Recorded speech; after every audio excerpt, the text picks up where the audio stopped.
আল্লাহর নবী 9ই জিলহিজ্জা আরাফাতের দিন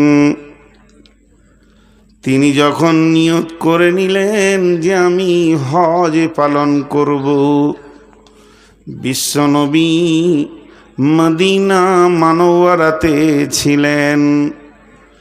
এমন সময় বললেন, রে আমার সাথীরা, তোমরা আমার সাহাবীরা যে যেখানেই আছে তাদেরকে খবর দাও, তারা যেন সকলে মদিনা মানওয়ারায় এসে যায়। বিশ্বনবী যখন এই খবরটা দিলেন, সমস্ত সাহাবী যে যেখানে ছিল সব এসে হাজির হয়ে গেল। বিশ্বনবী বললেন, চলো এবার আমি তোমাদেরকে সঙ্গে করে হজ পালন করার জন্য রেডি হয়ে গেছি। বিশ্বনবী সাথীদেরকে নিলেন। মসজিদে নববী থেকে কম বেশি 7 থেকে 8 কিলোমিটার দূরে আর একটা মসজিদ আছে। ওই মসজিদটার বর্তমান নাম জুলহুলাইফা, আর একটা নাম আগে ছিল মসজিদে গাছ। ওই মসজিদে গাছের কাছে গিয়ে দয়ার নবী বললেন, তোমরা তাঁবুগুলোকে রেডি করে নাও। সমস্ত তাঁবু রেডি হয়ে গেল। নবীজি বললেন, এখানে খাওয়া হবে, এখানে পান করা হবে, এখানে গোসল হবে, এখানে রেস্ট হবে। মঞ্জিল বানালেন। তারপরের দিন সকালে উঠে দয়ার নবী গোসল করে নিলেন, সকলও গোসল করে নিলেন, এহরামের কাপড় পরে নিলেন। লব্বাইক আল্লাহুম্মা লব্বাইক, লব্বাইক লা শারীকা লাকা লব্বাইক, ইন্নাল হামদা ওয়ান নি'মাতা লাকা ওয়াল মুলক লা শারীকা লাক। লব্বাইক ধ্বনি দিয়ে বিশ্বনবী কাবার মুখে হাঁটতে শুরু করলেন। 8টা দিন গেল, 8টা রাত গেল। বিশ্বনবী কাবাতে প্রথম উমরা করলেন। উমরা যখন শেষ হয়ে গেল, তারপরে তিনি চলে গেলেন মিনার ময়দানে। মিনার ময়দানে 5 ওয়াক্তের নামাজ হয়ে গেল। মিনার ময়দানে নামাজ সেরে এরপরে বিশ্বনবী চলে গেলেন 9 জিলহিজ্জা আরাফাতের ময়দানে। হযরতে বেলাল আজান দিলেন। একটা আজান হলো, বিশ্বনবী জোহরের নামাজের সালাম ফিরলেন। ডান দিকে সালাম ফেরার পর যেই বাম দিকে সালাম ফিরেছেন, আবার বেলাল পেছনে উঠে তাকবীর দিয়ে দিলেন। আসরের সালাত হয়ে গেল। জোহর আসর যখন হয়ে গেল, দয়ার নবী তার দলকে ফেরে একদম আরাফাতের মধ্যবর্তী জায়গা জাবালে রহমতের কাছে গেলেন। সেখানে যাওয়ার পর বিশ্বনবী ঐতিহাসিক বক্তব্য দেবেন, কে কেমন করে থাকবে বলতে শুরু করবেন।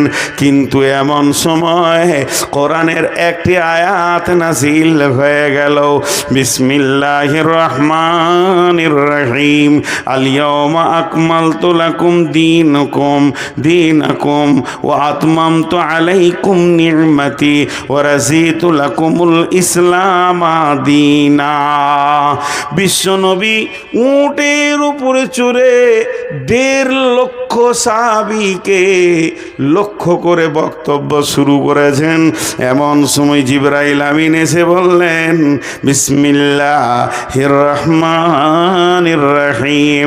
আল ইয়াওমা আকমালতু লাকুম দীনাকুম ওয়া আতমামতু আলাইকুম নি'মাতি ওয়া রাযীতু লাকুমুল ইসলাম দীনা। এটা কোরআনের শেষ আয়াত। এরপরে আর কোনো আয়াত আসেনি।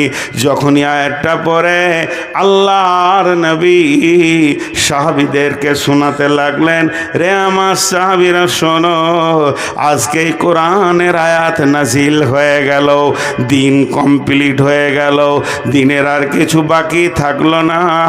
এই কথা যখনই শুনেছেন, ডান দিকে সিদ্দিকে আকবর আবু বকর দাঁড়িয়ে আছেন, বাম দিকে ফারুকে আজম উমর ফারুক দাঁড়িয়ে আছেন। হযরত উমর বাচ্চা ছেলের মতো কাঁদতে শুরু করে দিলেন।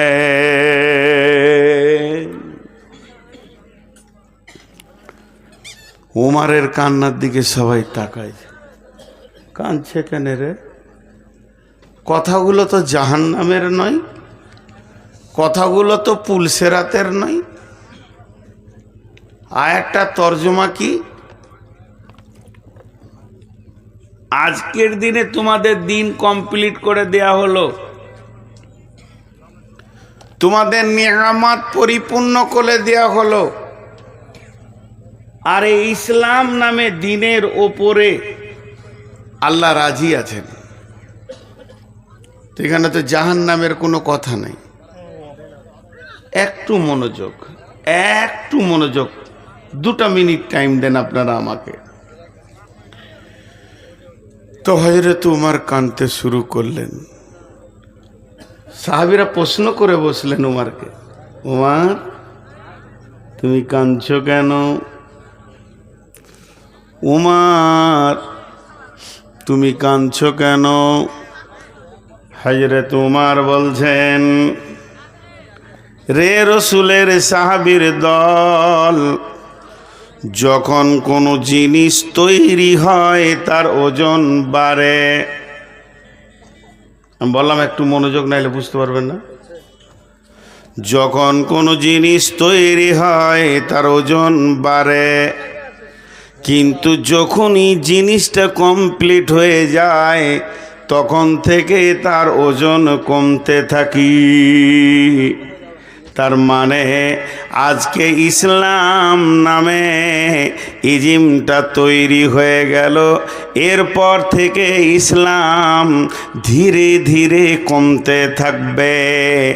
একটা গ্রিল আপনি দরজা বানান, চাই গ্রিলের একটা সেট বানান, যখন ওই গ্রিলটা বানানো হবে মিস্ত্রি যত বানাবে তত ওর ওজন বাড়তে থাকবে, বাড়তে থাকবে, বাড়তে থাকবে। একটা ফুল লাগাবে, একটা অ্যাঙ্গেল লাগাবে, একটা আর কিছু লাগাবে, বাড়তে থাকবে। যেদিন গ্রিলটা কমপ্লিট হয়ে প্রাইমার দিয়ে রং করে দেবে, কমপ্লিট হয়ে যখনই গ্রিলটা লেগে যাবে প্রতিদিন ওর ওজন কমতে থাকবে, জং ধরবে, চটা ধরবে, ছাড়বে, পড়বে। তাই হযরত উমর বললেন, বন্ধুরে, যে ইসলামটা এত সুন্দর করে আল্লাহ বানালেন তার মিস্ত্রি নবী মুহাম্মদ সাল্লাল্লাহু আলাইহি ওয়াসাল্লামকে দিয়ে আজ থেকে ইসলামের ক্ষয় শুরু হয়ে যাবে রে। শুধু তাই নয়, আবার ইসলামের মেসেঞ্জার করে পাঠানো হয়েছিল বিশ্ব নবীকে। আজ থেকে নবীজির ছুটি হয়ে যাবে। তার মানে ইসলামের জন্যই আল্লাহ ওনাকে পাঠিয়েছিলেন। ইসলাম কমপ্লিট হয়ে গেল, তার মানে বিশ্ব নবীর ডিউটি শেষ হয়ে গেল। এবার বিশ্ব নবীর বিদায়ের পালা পড়ে গেছে। আমরা আর নবীজিকে এরপরে মদিনাতেও দেখতে পাবো না, মক্কায় দেখতে পাবো না। তার জন্যে বিশ্বনবী হযরতে মুআজকে বলেছিলেন, মুআজ রে, তুমি শামে চলে যাও, অমুক দেশে গিয়ে শাসন করো। হে মুআজ, আজকে তোমার সঙ্গে আমার শেষ মোলাকাত। এরপরে যখন তুমি মদিনায় আসবে তখন আমাকে পাবে না, তুমি পাবে মসজিদে নববী আর আমার কবর, এর মাঝেই তুমি চলাফেরা করবে। মুআজ হাজার চেষ্টা করলো আমাকে আর তুমি দেখতে পাবে না। অনেক সাহাবী কেঁদেছিলেন, কারণ বিশ্বনবীর বিদায় পালা পড়ে গেল। যারা এটা বুঝেছিলেন তারা কেঁদেছিলেন। সেই ইসলামটা ক্ষয় হতে হতে কোথায় এসছে এখন? আজকে ইসলামটা কমপ্লিট হলো 1450 বছর। 1450 বছর হয়ে গেল, কম বেশি অ্যাকুরেটি বলছি না। যে ইসলামটা রসুলের জামানায় ছিল ওই ইসলামটা আজকে নাই। ওই ইসলামটা আজকে নাই। রসুল যে ইসলামটা বানিয়ে গেছিলেন উনি বলেছিলেন প্রাসাদ। এই প্রাসাদে দরজায় আগুন লেগেছে, জানালায় আগুন লেগেছে, ভেন্টিলেটরে আগুন লেগেছে, আলমারিতে আগুন লেগেছে, খাটে আগুন লেগেছে, সোফাতে আগুন লেগেছে, ডাইনিংয়ে আগুন লেগেছে, গোটা প্রাসাদটা জ্বলছে। তার মানে বিশ্ব মুসলিম জ্বলছে। দোষটা কার? দোষটা কার? এই ঘরে যে আগুনটা জ্বলেছে, আগুন তো নিভাতেই হবে, কিন্তু জ্বালালো কে? এই ঘরে যে আগুনটা জ্বলেছে, আগুনটা নিভাতে হবে, কিন্তু জ্বালালো কে? इस घर में आग लगी है घर ही की चिराग से। আপনার ঘরে আগুন লেগেছে, আপনার ঘরের প্রদীপটা জ্বলছিল, অসাবধানতার কারণে রাত্রিতে ওইদিকে ইঁদুর পার হচ্ছিল, তাকে ছিল প্রদীপটা দপ করে পড়ে গেল, কেরোসিন ছিটিয়ে গেল। কেরোসিনটা যখনই ছিটিয়ে গেল তো আগুন গোটা ঘর জ্বলে গেল। কাকে আপনি লাঠি দিয়ে মারবেন? কাকে লাঠি নিয়ে মারব? কার পিঠে আমি আঘাত করব যে তোর কারণে আমার ঘর জ্বলেছে? জ্বলেছে তো আমার কারণেই জ্বলেছে। ছোট্ট একটা আফসোসের কথা তুলে ধরি। আমার এই আঙ্গুল, 5টা আঙ্গুল, 5টা আঙ্গুলের মধ্যে একটাকে সিধা করেছি। ইবদ, ওবদ, ও খারাপ, ওবদ, ও বদমাস, চোর, ও ডাকাত, সুদারু, জুয়ারি, সারা দুনিয়াকে দেখছি আমি।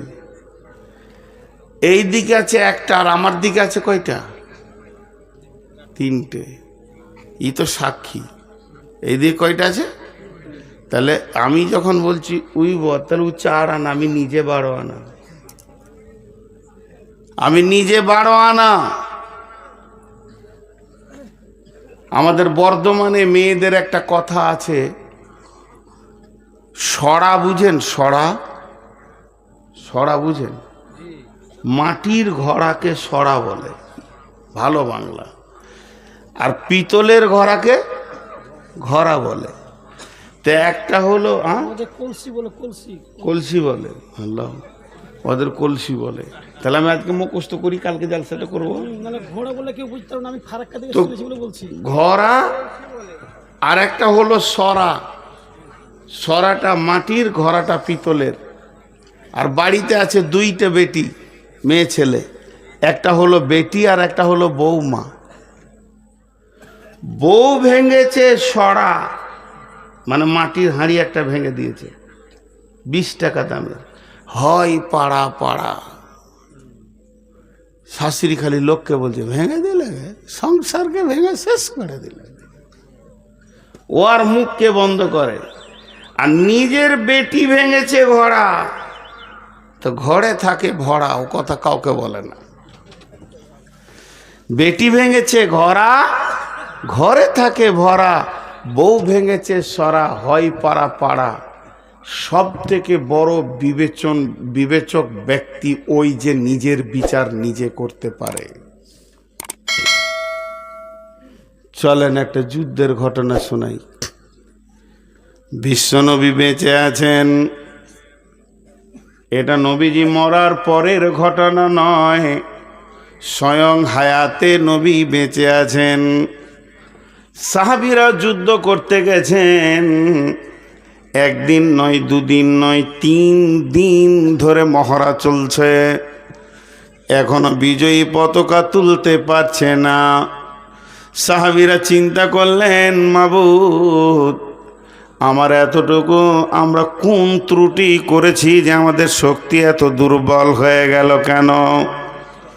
সাহাবীরা আপসের মধ্যে মাসোয়ারায় বসে গেলেন, নিশ্চয়ই আমাদের কোনো ত্রুটি আছে, তাই আমরা বিজয়ী পতাকা তুলতে পারছি না। ত্রুটিটা এমন নয় যে ফরজ নামাজ পড়েনি, ফজরের নামাজ পড়েনি, জোহরের নামাজ পড়েনি, এমন ত্রুটি নয়। জিহাদে যেমন নামাজ হয় কসর করে করে অমনি নামাজ হয়ে গেছে, কিন্তু কোনো রকম কিছুই খুঁজে পাই না। শেষকালে খুঁজে পেল যে আমরা 3 দিন মেশোয়াক করিনি, দাঁতন করিনি। এটা একটা সুন্নত, এটা সুন্নতে রসুল। 3 দিন দাঁতন না করার কারণে আমাদের আল্লাহ এমন নারাজ হয়ে গেছেন, আমাদেরকে আর বিজয়ী ময়দানে আসতে দিছে না। তখন তারা করল কি, তারা পরামর্শ করে বলল আগামীকাল সকালে উঠে প্রথম কাজ হবে মেশোয়াক করা, দাঁতন করা। একজনও যেন মেশোয়াক বাদ না যায়। এবার তারা হাঁসুয়া কোথা পাবে, কাতি কোথা পাবে, এত 7-5 ভাবা বাদ দিয়ে লাফ মেরে মেরে গাছের ডালকে ধরছে আর মুচড়ে মুচড়ে ভাঙছে আর দাঁতন করছে।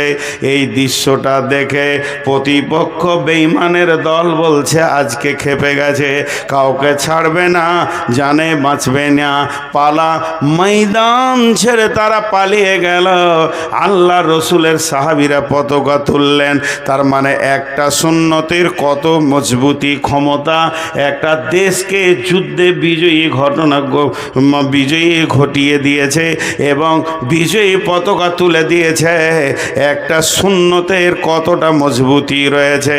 তাই জিহাদের ময়দানে আপনি যাবেন, কি কি সঙ্গে নেবেন, কোন জিনিসটা নিতে হবে, ঢাল নিতে হবে, তলোয়ার নিতে হবে, বর্ষা নিতে হবে, জি হ্যাঁ নিতে হবে। কিন্তু তার আগে প্রিপারেশন আমার আল্লাহ কি বলেছেন, ইয়া আইয়ুহাল্লাযীনা আমানু হাল আদুল্লুকুম আলা তিজারাতিন তুনজিকুম মিন আযাবিন আলীম। হে ঈমানদারেরা, তোমাদেরকে কি এমন একটা ব্যবসা শিখিয়ে দেব না, এমন একটা কৌশল শিখিয়ে দেব কি না যে ব্যবসাটা করলে তোমরা আযাবে আলীম থেকে বেঁচে যাবে। সেই ব্যবসাটা কি? প্রথম নম্বরে তুমিনুনা বিল্লাহে, আল্লাহর ওপরে ঈমান আনো। ঈমানে যেন ত্রুটি না থাকে। আল্লাহকে সঙ্গে লাও, হৃদয়ে আল্লাহ, ঈমানে আল্লাহ, ডানে আল্লাহ, বামে আল্লাহ। তুমি আবে হায়াত ইলাহি, তোমারই করি তোমার কাছে মোনাজাত। আল্লাহকে সঙ্গে লাও। ওয়া রাসূলিকে, 2 নম্বরে তুমি রসুলকে সঙ্গে রাখো। তার মানে মাথা থেকে পা পর্যন্ত তোমার সঙ্গে রসুল থাকবে। রসুল না থাকলে তুমি কেমন করে জিহাদ করবে? তোমার চেহারাতে, তোমার উঠাতে বসাতে, তোমার দাড়িতে মোচেতে, তোমার চুলেতে, তোমার খাওয়াতে, পেশাবে, পায়খানায়, সাওয়াতে রসুলকে তুমি সঙ্গে রাখো। একটা সুন্নত যেন বাদ না যায়। তাহলে 2খানা জিনিস যতক্ষণ পর্যন্ত আমার কাছে না আছে অতক্ষণ পর্যন্ত আমি জিহাদের ময়দানে যাব না। যতক্ষণ পর্যন্ত আমি টিকিট না কেটেছি অতক্ষণ পর্যন্ত ট্রেনে আমি চাপব না। আমি হারামে কুবুদ্ধি করে টাকা বাঁচিয়ে হারাম টাকা আমি ইনকাম করব না। আমি টিকিট কাটবো, তারপরে ট্রেনে উঠব। আমি অতক্ষণ পর্যন্ত বিজয়ী দেখব যতক্ষণ পর্যন্ত আল্লাহ এবং রসুল আমার সঙ্গে থাকবি।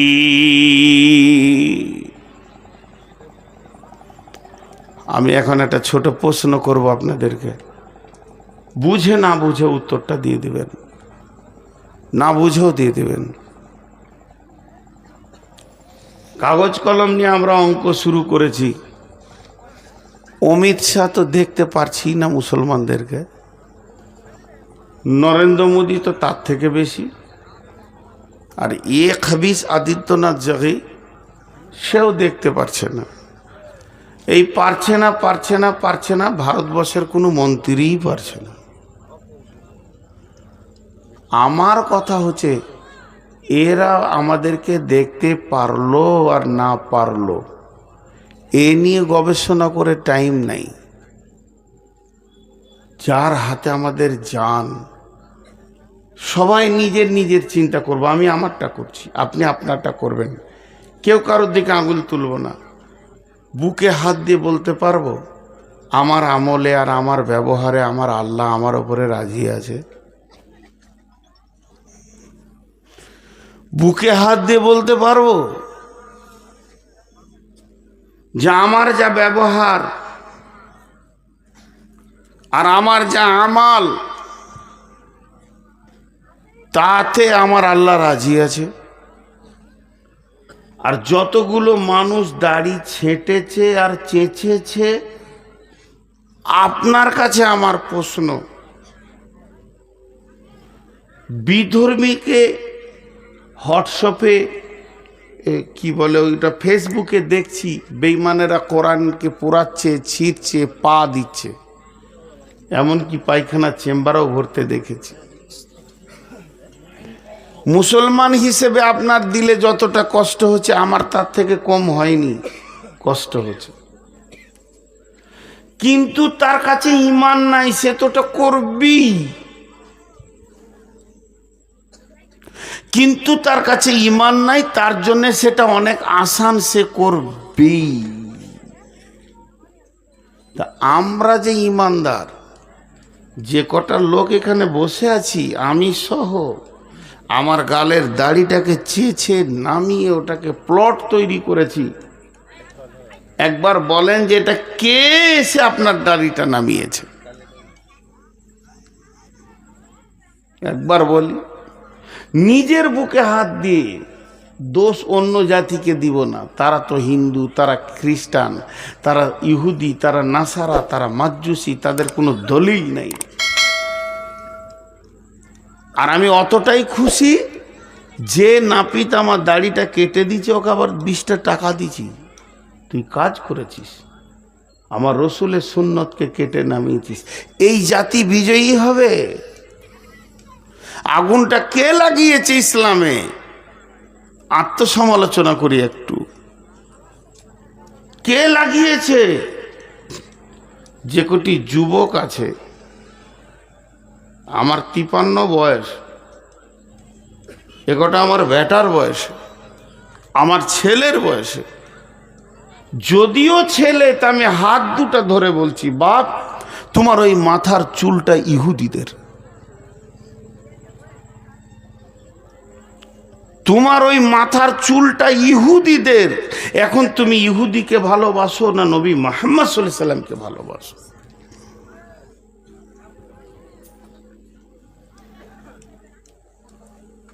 নি'মার রাসূল খুরাইমান।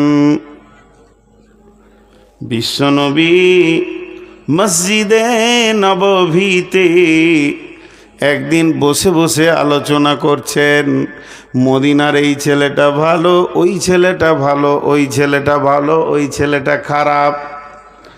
নবীজি আলোচনা করতে করতে খুরাইম নামে একটা যুবকের নাম ধরে বলছেন যে মদিনাতে একটা ছেলে আছে, ছেলেটার নাম হলো খুরাইম। ছেলেটা বড় ভালো ছেলে রে, নি'মার রাসূল খুরাইমান। এই খুরাইমের মতো ভালো ছেলে কেউ নাই। ওই ছেলেটা এত সৎ, ওই ছেলেটার আমল ভালো, চলা ভালো, উঠা বসা সবই ভালো। আবার যিনি সার্টিফাই করছেন, যিনি সার্টিফিকেট দিয়েছেন, তিনি জানামানা ব্রেনের মানুষ নন, তিনি হলেন আখিরি পয়গাম্বার নবী মুহাম্মদুর রাসূলুল্লাহ সাল্লাল্লাহু আলাইহি ওয়াসাল্লাম।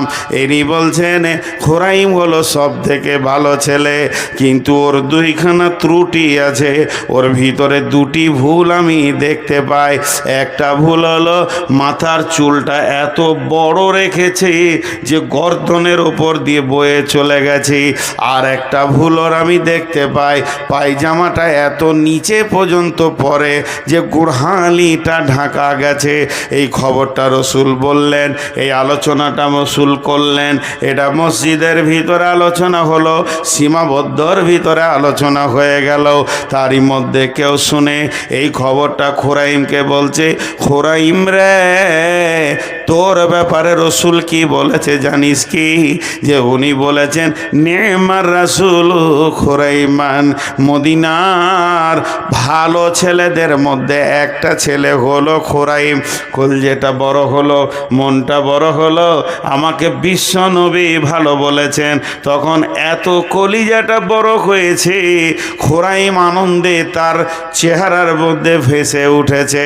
কিন্তু আবার ওই লোকটা বলছে, বিশ্ব নবী বলছেন, খোরাইম যত ভালো হোক না কেন, খোরাইমের দুইটি জিনিস বড় খারাপ। তখন খোরাইমের মুখটা নেমে গেল, হায় আল্লাহ, আমার দুইটা জিনিস রসুল দেখতে পারে না, একটা হলো চুলটা বড়, আর একটা হলো টাকনুর নিচে কাপড়। যখনই কথা বলেছে তখনই ওই খোরাইম একটা চাকুকে নিয়েছে, নাপিতের কাছে যাব, আজকে নয় কাল যাব, আজকে সময় নাই কাল যাব, এমন ঢিলা বলে কিছুই নয়। সে নিজের চুলকে নিজে ধরছে আর চাকু দিয়ে কাটছে আর বলছে, হতভাগা চুল রে, আমার নবী নারাজ হয়ে গেছে, এই চুল আমি আর 1 মিনিটে রাখবো না। কাপড়টাকে চাকু দিয়ে ফেরে কেটে ছুঁড়ে ফেলে দিল। ওরে কাপড় রে, আমি তোকে কাটতে পারবো কিন্তু নবীকে নারাজ করতে পারবো না। এইগুলোকে কেটে নাড়া করে দিয়েছে, একদম ছোট চুল আর মাঝে বড় চুল রেখেছে। যে হাসাবার জন্য বলতে গেলে অনেক কথা বলা হয়, আমি হাসাবার জন্য বায়ান করছি না, কিছু বিবেকের চেতনা দিতে চাইছি। এই চুলটাকে নিয়ে হাসাবার জন্য বলা গেলে 5খানা 10খানা কথা বলা যেতে পারে। 24টা ঘন্টা খালি চুলে হাত, খালি চুলে হাত, কারণ তো চোখের সামনে চলে আসছে। এমনও ছেলে আছে, ওকে যদি বলছি জাকির কোথায় যাবে, এমনি করে তাকাইছে, তার মানে চুলের ভিতর দিয়ে ওকে দেখতে হয়েছে। কি কষ্ট, কি কষ্ট। আর ও যখন ওইভাবে চুললে হাত, কারো কারো আবার দেখছি এমন চুলগুলো শক্ত, এই দিকে আর একটা যে দুটো মাথা মনে হয়েছে। আমি একবার গিয়েছিলাম বানুটোলা বলে একটা জায়গা জলসা করতে, এই রাজমহল এলাকায়। তো নদীতেই 2-3 ঘন্টা নিয়ে গেল ওই চরের ভিতরে। তো আমার গাড়িটা থেকে গেল পাড়ে একটা মসজিদের গায়ে রেখে দিলাম, সব পরিচিত মানুষ। রাত্রি যখন 1:30 তখন নদী পার হয়ে এপারে আসলাম। আঁধার রাত, এত আঁধার কাউকে দেখা যেছে না। তা আমি আমার ড্রাইভারকে বলছি, তুই গাড়ির কাঁচটাকে মোচ, আমি একবার মসজিদের বাথরুমে যাই, পেশাবটা সেরে আসি, তারপর গাড়ি ছাড়বো। আমার সঙ্গে আর একজন ছিল। তো মসজিদের পাশে 3-4টা ছেলে চলাফেরা করছে, তো দুটো করে মাথা। একটা ছেলে পরিষ্কার দেখছি দুটো মাথা, একটা ওপরে একটা নিচে, মানে আঁধারে। তো আমি ভাবছি, আল্লাহ, কি মানুষ না জিন, এত রাতে ওরাও মসজিদে ঢুকেছে পেশাবখানায় আর কি, ফুল প্যান্ট ট্যান্ট পরে, পিঠে ব্যাগ রয়েছে। আল্লাহ, এই মানুষ না জিন। দূরে থেকে দেখছি, কাছে গিয়ে যখন মোবাইল লাইটটা দিলাম তখন দেখলাম মানুষেরই বাচ্চা, চুলটা কেটেছে ওরকম করে, কিন্তু ওপর দিকে আর একটা মাথা মনে হয়েছে ওর। আমি আফসোস করলাম, এটা বিশ্ব নবী কোনো দিন করেননি। এখন বলেন, জালসাটা এখানে শেষ করব না একটু আগাবো? আপনারা বলবেন আগান, আমি বলবো শেষ করবো। বলে কেন?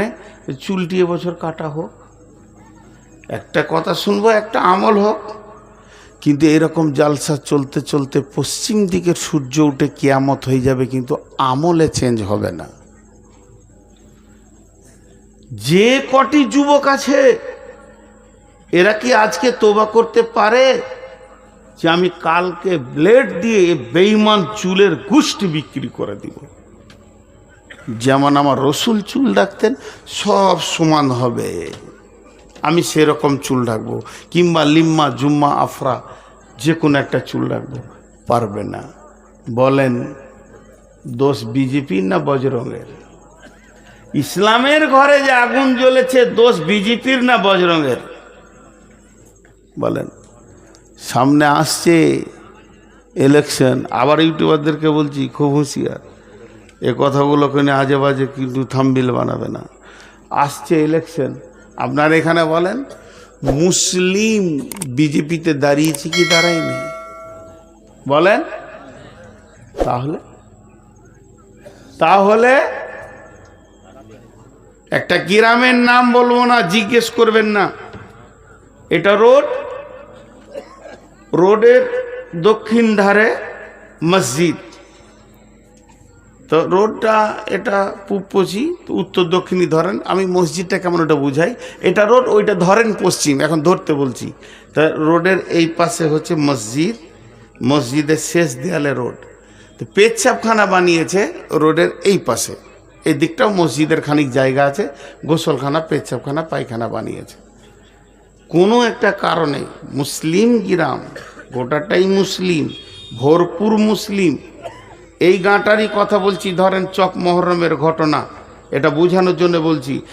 আর বিজেপির মিটিং চলছে ভগবান গোলাতে, এত দূরে। তো এখান থেকে ছেলেরা বেরিয়ে যাচ্ছে ওই মিটিংয়ে জয়েন করবে। সেই ছোট হাতি বলে ওই গাড়িকে ভাড়া করেছে, আর বিজেপির পতাকা বেঁধেছে, আর দাড়িওয়ালা আছে, বেদাড়িও আছে, সব কটা মুসলিমের বাচ্চা, আর ওইদিকে পেরিয়ে যাচ্ছে। আর মসজিদের সামনে দিয়ে আমাকে যখনই দেখেছে যে এটা বক্তা আছে, তা আমাকে সামনে রেখে বলছে জয় শ্রীরাম। আপনারা হাসছেন, কিন্তু আমার দুঃখ লেগে গেল বলতে গিয়ে। ওদেরকে কালেমা পড়াতে হবে কি হবে না? চলে গেল।